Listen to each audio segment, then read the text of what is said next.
Sometimes I like to think about the panic over Y2K, even though I was barely 2 and not conscious yet. I like to think that it had to do with an underlying anxiety of an uncertain future as much as a fear of the computers. After all, how could Americans feel at total ease with a president who, on the one hand, had seen over one of the healthiest economic eras in the country's history, while at the same time facing impeachment and contempt of court? A world where SpongeBob SquarePants can premiere, but no one has any idea about an incoming .com bubble burst. The 90s showed a time where the public can be fully aware of the existence of an evolving future that required us to batten down the hatches for something big. Having emerged from the depths of its deterioration in the 1970s, Broadway was at the heart of Times Square's evolution into a hub of tourism, entertainment, and excitement. In that excitement, 3 producers would seek to capitalize on the commercial opportunities that could be had, only to find themselves face to face with one of the theater industry's biggest figures. This is the story of a balance between evolution and preservation, and how even after 96 years, Broadway's oldest theater was the perfect house to have that story be told. I'm Ricky, and this is Pocket Dramaturg Episode 1, Businessmen Battle Over the Spirit of Broadway.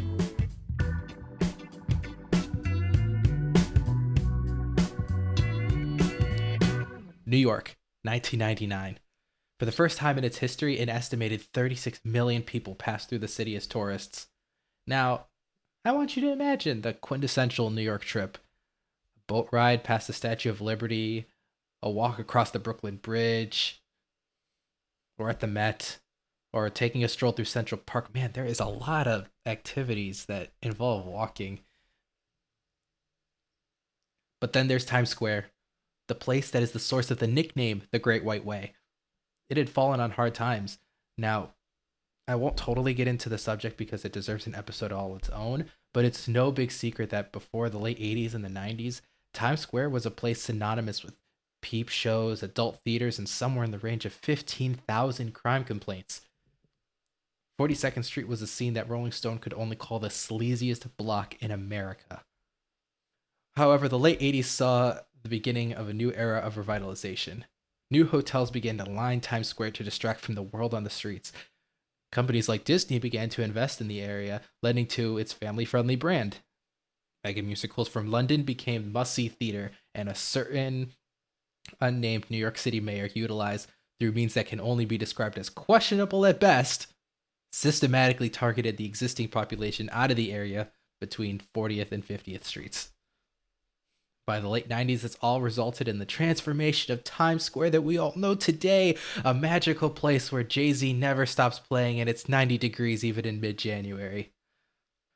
Shows like The Lion King, Les Mis, Phantom of the Opera showed that the right show, which appeals to locals and tourists, has the power to make its producers very rich people, making the valuable space on Broadway even more exclusive to the shows that are gonna bring in cash. Enter producers David S. Singer, Thomas Viertel, and Richard Frankel.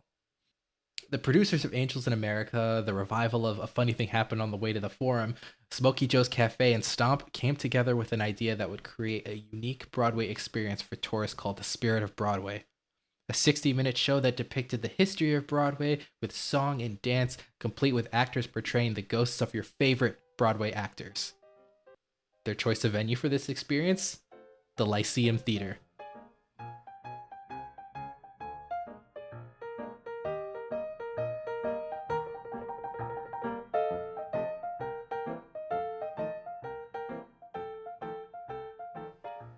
Of all the theaters on Broadway, the Lyceum was among the first to call the area that known as Longacre Square its home.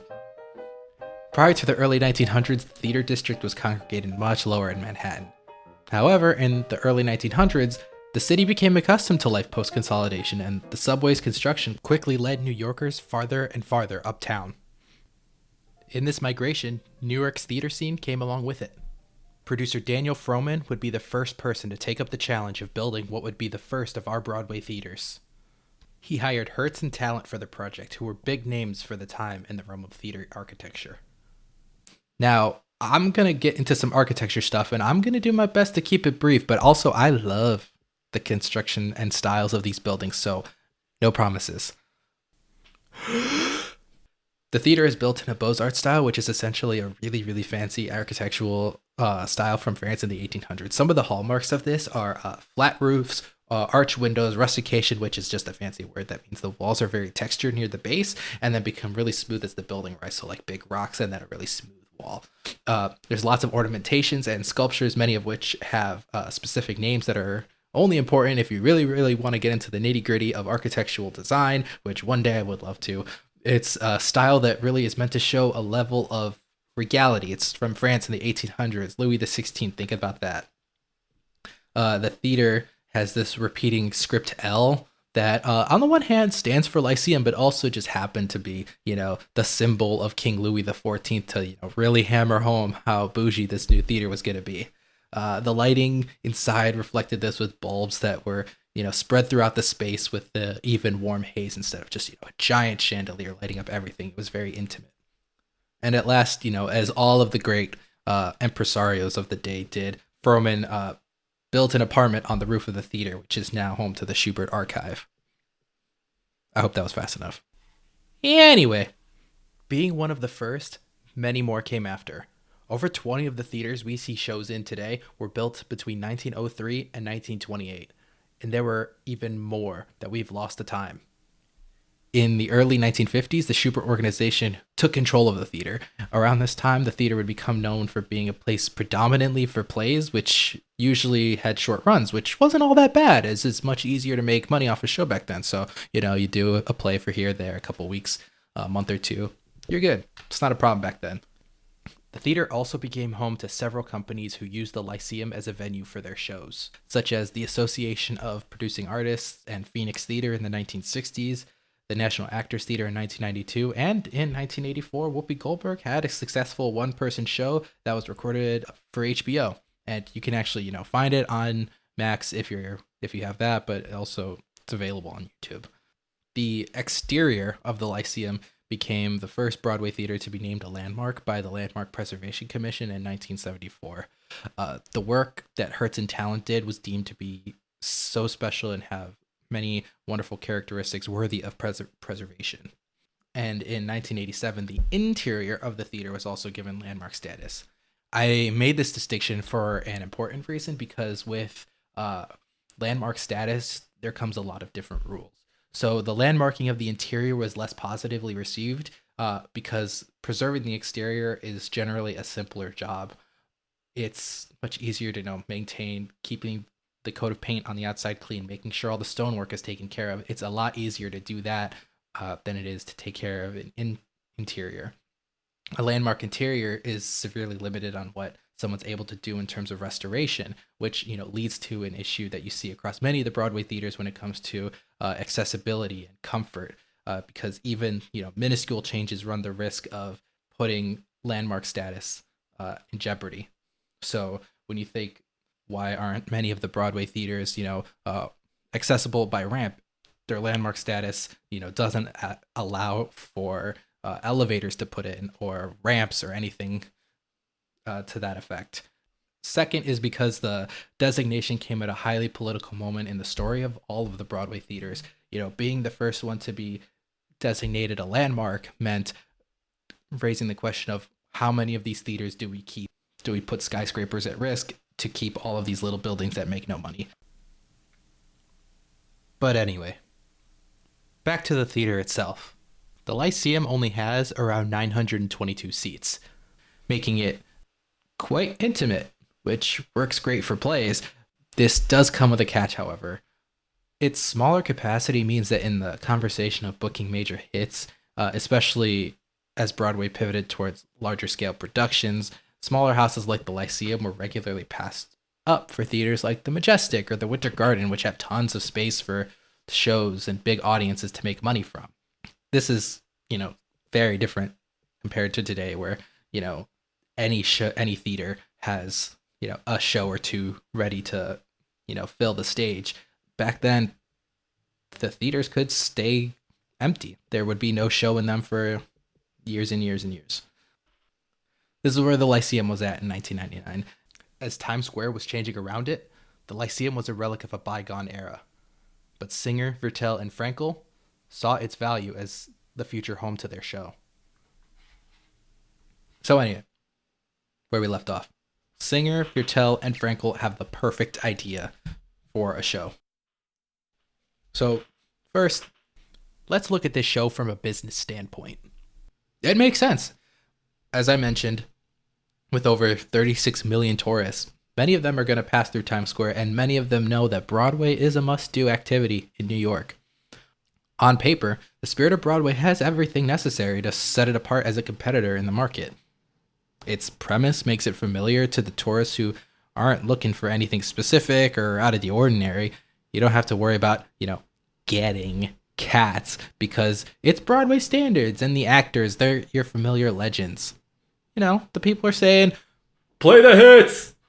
And from the financial side, it's an even better idea because compared to literally every other show running, it's cheap and can bring a lot back. So let me lay it out. First, the show is short. Singer, Vertel, and Frankel plan to run it about 6 times a day. And second, it's financially accessible. Tickets for the show were priced at $25 for adults and $15 for children. Now, let's compare that to a show like, The Lion King in the same year. While, of course, there's a difference in the final product, you can definitely compare it in at least these 2 regards. At 2.5 hours long, the show is almost impossible to run more than twice a day, meaning there's a limited number of availability and a hard cap on how much you can make despite having a very high quality product. Tourists don't have the time to wait around, especially if they're the kind who didn't come with the express purpose of seeing The Lion King, and if you can't be more available, then you miss out on a ticket sale. The average ticket price is $61 for The Lion King at this time. First, I'm not going to do any of that inflation conversion because that's not necessary to get the idea. The price tag does become a challenge when you think about it from its family-friendly marketing, because realistically, if you're bringing your whole family to New York, you're spending a lot of money before even buying a ticket to a show, and the price of a ticket can become a deterrent. Yeah, it's not like The Lion King would be a show that's strapped for an audience. It's ultimately a stretch competitor for a show like The Spirit of Broadway. But at a much lower ticket price and a more accessible schedule, Spirit of Broadway could swoop in and grab the casual tourist who is looking to see a show as almost an impulse purchase and take that sale from a standard Broadway show. The plan seems simple enough. Step 1, figure out an inexpensive, light show for tourists. Step 2, find a theater that's predominantly empty so to fly under Broadway's radar. Step 3, profits. The only thing in their way, the Lyceum's owner, the Schubert Organization, and its chairman, Gerald Schoenfeld.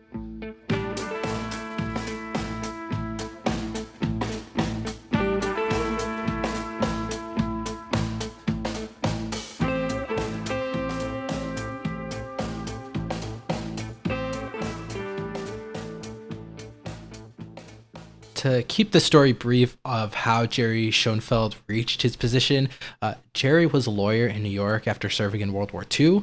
The firm he worked at represented the Schubert Organization, and in 1957, at age 32, he was hired by J.J. Schubert, the last living of the Schubert brothers, to represent him. And he was encouraged to hire a second lawyer because, paperwork's got a paperwork, who would ultimately be Bernard B. Jacobs, who also has a Broadway theater named after him.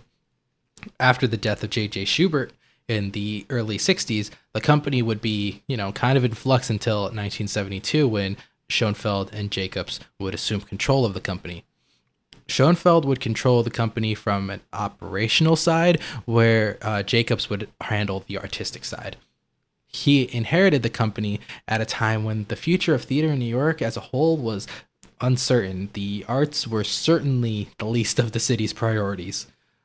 Now comes the part of the story where I have to tell you about the tax law and IRS history stuff that I learned about because it factors into the story, so strap in. I made my head spin so you don't have to. So, in the late 1960s and early 70s, there were some new tax laws that were basically saying that charities can't make money from regular businesses. So the Schubert Foundation, a charity in this case, was worried that the IRS would come after the Schubert organization, which runs all of the theaters and is not a charity, and force them to sell the foundation and the theaters alongside it.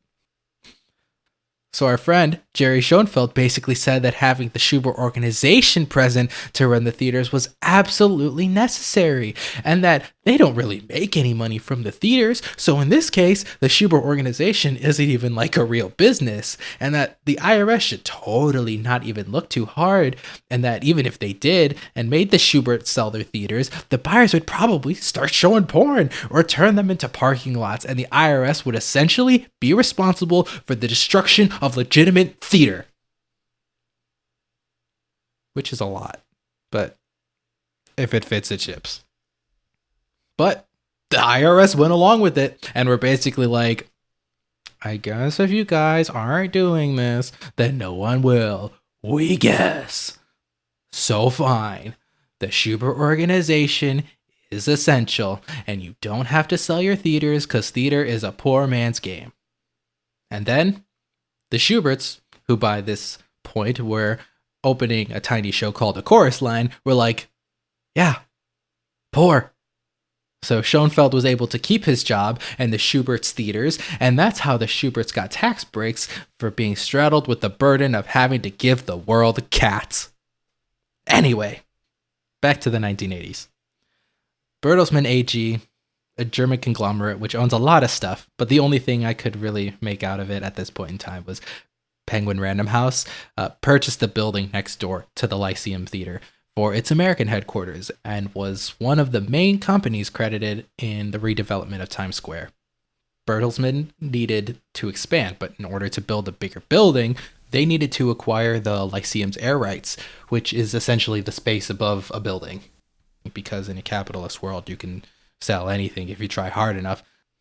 So Schoenfeld and the Schubert organization leased the air rights to Bertelsmann for $600,000 a year, with an option to buy the theater if they wanted to. Remember that, it's important. The city of New York was like, fine, but the theater has to keep producing legitimate theater. There's that phrase. Singer, Vertel, and Frankel, aware of this deal, may have had an in without having to deal with Schoenfeld, who by this point was actively against Spirit of Broadway becoming a reality. If they could get Bertelsmann AG involved in the show and somehow convince them to outright buy the theater, then they could have their show, and Jerry Schoenfeld would be, for lack of a better term, screwed. By the time Singer, Vertel, and Frankel are proposing Spirit of Broadway, Schoenfeld sees this tourist attraction as a danger to his mission as a purveyor of legitimate theater and is ready to oppose the men. Understandably, Bertelsmann would not move ahead with buying the theater outright without, a sign that Spirit of Broadway would be a success. What they would do, though, is contribute to getting the show mounted. Whether they knew it or not, Bertelsmann had just helped declare war.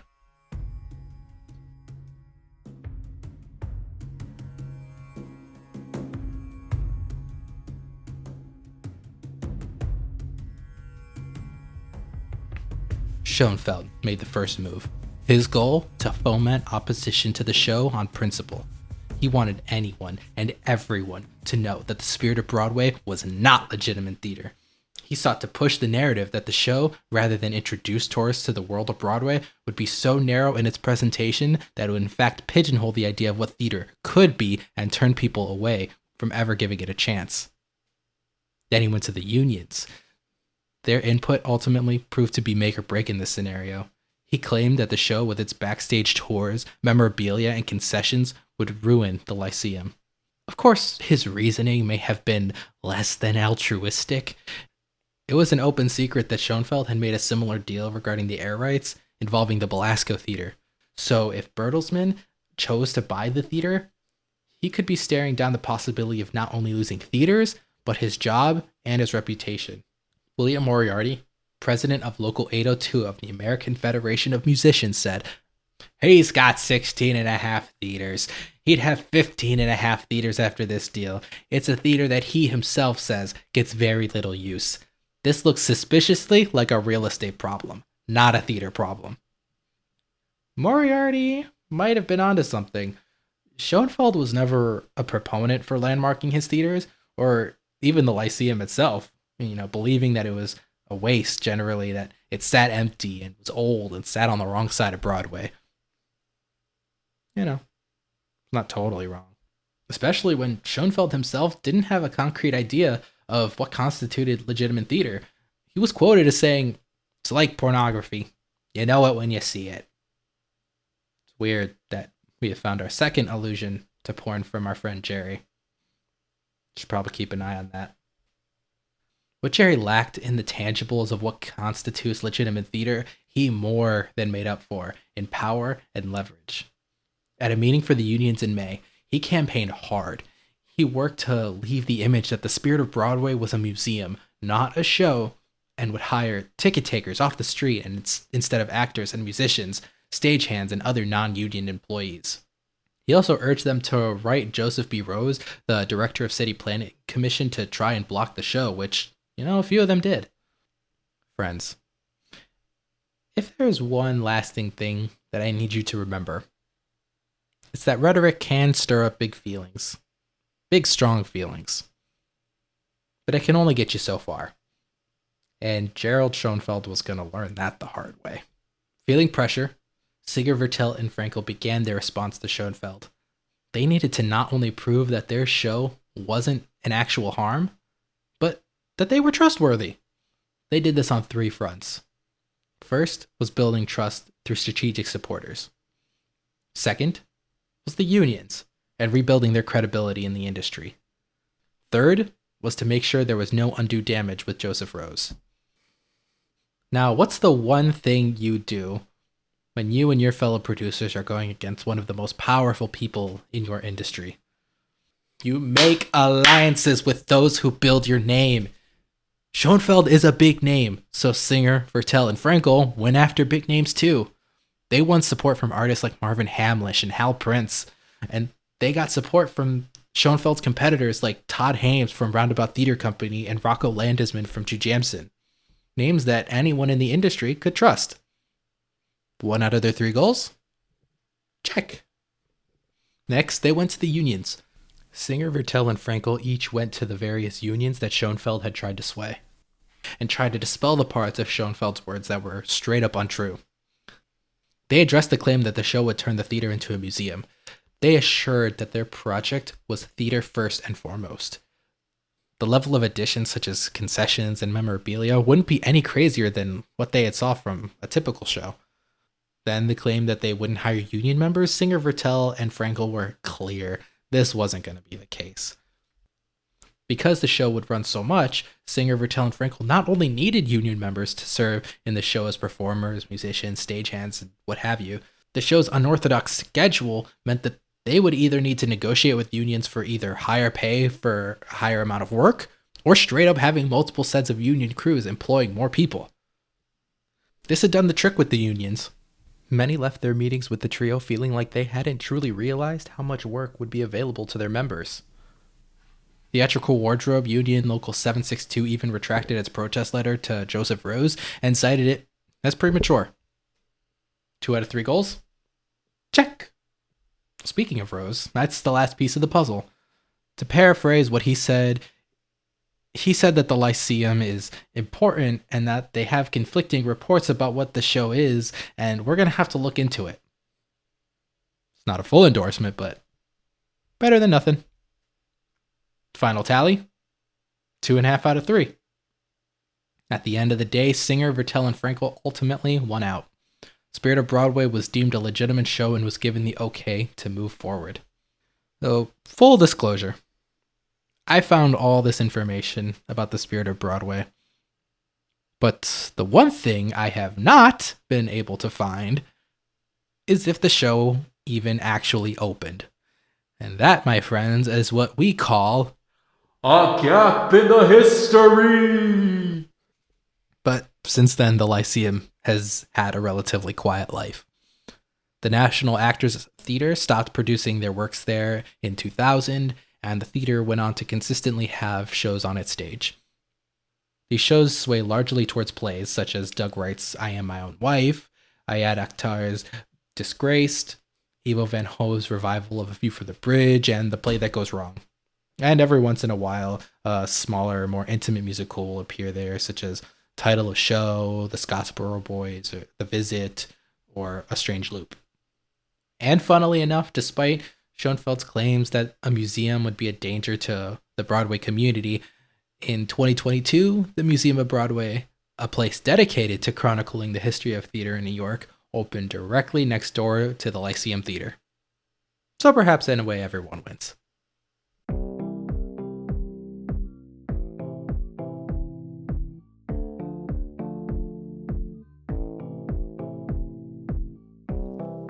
The lines of art and commerce will always connect.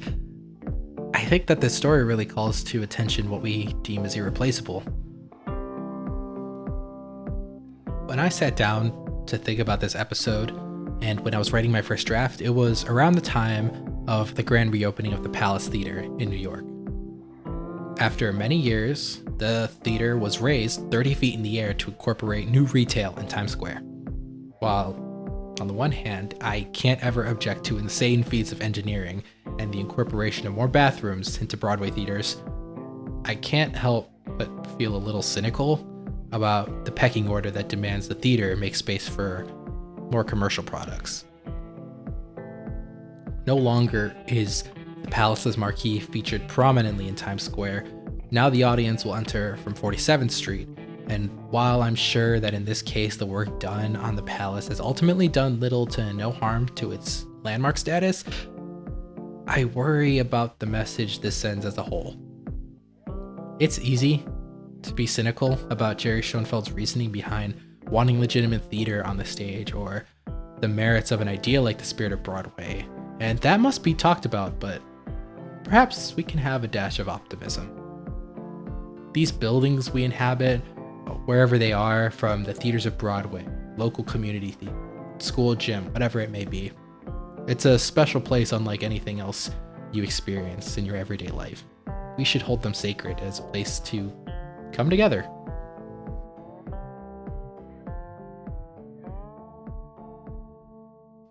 Hi everyone. Before I closed out this first episode, I wanted to say a big thank you to some of the people who are super instrumental in turning this show from an idea into a reality. Bridget Martinez, thank you just so incredibly much. Your help in fostering this show from the beginning and being a springboard for my ideas and support whenever I need it. I could not have done this without you. Thank you so much for hearing every little story up until every single draft. Kevin Morris, for your guidance on how to rein in a million ideas and how to trust my gut and make this show my own. Thank you so much. Kevin is the host of an excellent theater history channel on YouTube called Staged Right, and has also recently entered the podcast sphere as well. Highly recommend you all check it out. His work's incredible. Joey Reyes, for being available to answer all of the questions I've had about production and getting from point A to point B. Joey is also the host of Mix It Up podcast, a show dedicated to uplifting and showcasing queer, trans, and gender expansive creatives of color who work across arts, culture, and entertainment. And Emery Satilli, for helping guide me in how to go about approaching the construction of season 1 and how to bridge the gap of a historian's research to this medium that I'm working in. And another general thank you to everyone else who's been so encouraging and all of your help throughout the marathon to this first episode. You all hold a special place with me in this show. And with that, that is our first episode. Thanks for listening to this episode of Pocket Dramaturg. This episode is hosted, written, edited, and produced by Ricky Ortega. Associate producer is Bridget Martinez. Follow the show on Instagram at Pocket_Dramaturg. See y'all next time.